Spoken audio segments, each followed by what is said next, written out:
Al-Khawarij semua tu ulama. Orang yang dah hafal Quran, kitab fiqh semua dalam tangan mereka kan. Bagi pasal berikut orang berjaya dalam bidang-bidang yang macam ni. Macam mana kita nak kembalikan benda tu? Okey, soalan tuan-tuan dengar soalan ni. Sahabat kita cerita pasal di Andalusia macam mana kehebatan. Saya ada senarai cendekiawan Islam. Ya. Pertama sekali itu dah lewat. Sebenarnya kalau tuan-tuan kaji balik Khulafa' Rasyidin, Sayyidina Umar. Kalau tuan-tuan kaji Sayyidina Umar, sistem urus takbir yang apa yang kita praktis hari ni dah dibuat masa dia. Sistem urus takbir kita ni dah dibuat masa dia. Sistem pos sudah ada, sistem gaji dah ada. Macam-macam dia dah buat cukup hebat. Ya. Kita balik pula. Ilmu ni ada berapa punca tu ilmu tuan-tuan? Macam-macam bang. Ya. Ilmu ada dua. Satu ilmu akli. Akli itulah berdasarkan akal. Itu yang kita belajar akademik, yang kita pergi sekolah sekolah kebangsaan. Panggil berdasarkan hukum akal. Ya. Yang kedua ilmu nakli. Al-Quran dan hadis. Ilmu akli dia menjamin kita untuk dapat kerja di sini. Lebih tak ada. Ilmu nakli ni Al-Quran dan hadis untuk kita selamat dunia dan akhirat. Ya. Dan hari ini kita selalu mengagungkan serta demokrasi hukum akal ni. Ya, hukum akal ni. Sekiranya hukum akal dapat menjamin keselamatan kita dunia akhirat, nescaya Allah tidak turunkan Al-Quran, tidak utuskan Rasul. Ini peranan ilmu nakli. Itulah yang hebat mereka. Kalau saya tuan-tuan, saya bidang special brand. Zaman saya dulu tak ada orang yang master. Saya kena belajar kejuruteraan elektronik. Saya daripada sekolah pondok, tak ambil akademik sendiri. Ya, tak ada pergi. Masa saya ambil SPM, minta maaf saya nak beritahu sikit ya. Pengalaman hidup saya susahnya saya. Saya ambil SPM, ya. Saya ambil masa dulu LCE SRP saya, dan saya dapat belajar 6-7 bulan saja. Tumpang-tumpang dia orang belajar kelas-kelas malam. Saya dapat, dia orang dah tak lulus, dia ulang balik. Saya belajar. Alhamdulillah saya dapat A dulu. Masa saya ambil SPM tuan-tuan dengan izin Allah, 1 jam saya tak ada kuliah kelas.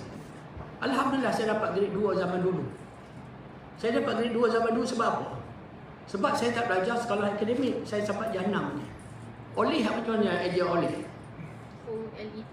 OLES. Saya main bedal ya. OLAS ke boleh. Jadi spelling saya banyak salah. Itu sebab bahasa Malaysia saya 7. Saya dapat grade 2. Kalau tak dapat grade 1 pun. Ilmu nakli ni tuan-tuan, dia mencerahkan kita. Kalau kita tengok dulu Maktab Rendah Sarambala satu aja di Terengganu, Ulul Albab. Ini berapa banyak dah. Tuan-tuan perempuan tahu tak? Orang yang belajar sekolah agama, aliran agama tu, berapa banyak subjek dia belajar tuan? 20 lebih. Saya belajar agama saja 20 subjek. Kita orang awam akidah, tasawuf, ibadat, munakab, jenayat 6 subjek. Kami belajar 18 ilmu lagi. Nahu, sorab, lughat, bayan, balaghah, mantiq, usul fiqh, usul hadis. Tapi kita boleh. Sekolah agama. Saya ambil itu Tapi kehebatan saya pun, tuan guru saya, sebab saya boleh menulis ni salah satu daripadanya yang dengan izin Allah SWT. Saya nak cerita tuan-tuan pengalaman saya. Tuan guru saya ni dia daripada Pondok Tok Kenali. Dia sama kawan dengan bapak saya, belajar di Pondok Tok Kenali. Dia kahwin dengan sepupu saya, jadi abang ipar saya. Dia kawan dengan bapak saya mengaji di Pondok Tok Kenali di Kelantan. Dia juga pakai bapak saudara saya. Tuan-tuan, dia boleh mengajar 20 ilmu. Tak bawa kitab dia mengajar tuan-tuan. Dia bercakap depan, baca.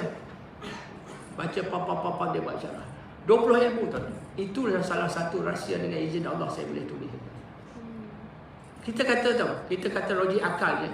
Masa saya umur 13 tahun, 14 lepas J6 tu saya pergi sekolah agama tu. Belajar belajar agama tu, belajar faraid.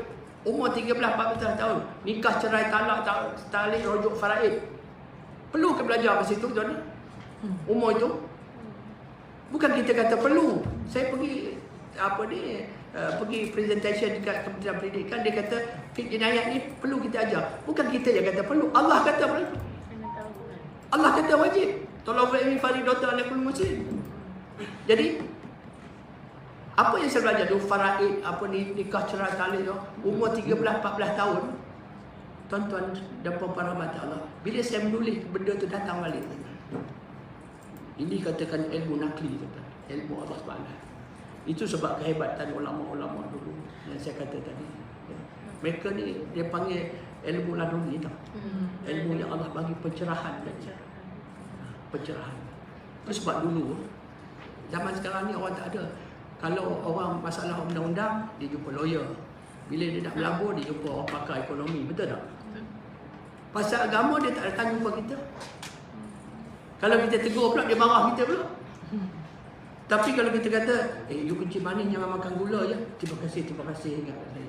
You darah tinggi jangan makan daging dia. Terima kasih. Ingat saya. Awak solat tak betul. Awak ngaji di mana? Awak belajar di mana? Saya pernah ditanya begitu. Saya tegur orang ni kan, amanah. Sampai sekarang saya takut nak tegur orang. Sebab kita dah jatuh bodoh sombong. Itu ni. Siapa nak tengok tentang ini? 9 tingkatan manusia ni, bila sampai buih ni kita yang akhir sekali. Siapa nak tangkap gambar? Siapa nak kata ahli syurga? Ini dia. Nombor 1, nombor 3 yang hijau tu ahli syurga. Yang lain tu ini dia tuan. Mesti menguasai asalnya. Akidah, tasawuf, apa itu? Fiqh, ibadat, mamalam, dah. Tu tangkap gambar siapa yang tak? Tolong WhatsApp kan. Jadi disitulah kehebatan ulama orang dulu ya. Jadi macam saya kata, saya kena ambil jujurah elektronik lah, saya kena belajar politik lah, belajar macam. Tapi bila saya belajar, alhamdulillah, saya boleh. Itu dia sebab saya boleh menulis bidang-bidang profesional dengan izin Allah. Maknanya otak kita ada 125 trilion. Dia punya upaya otak kita. Dia kata akid negara Amerika tu pun jauh lebih rendah daripada kita.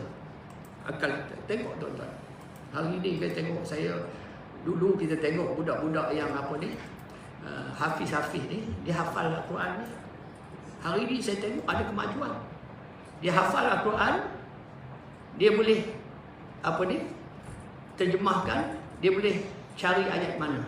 Ini zaman sahabat kawan-kawan saya dulu begitulah. Sekarang ni kalau kita sebelum ini kalau tilawah hafal Al-Quran tu, dia bacakan ayat tu, lepas tu sila sambung. Dulu tidak.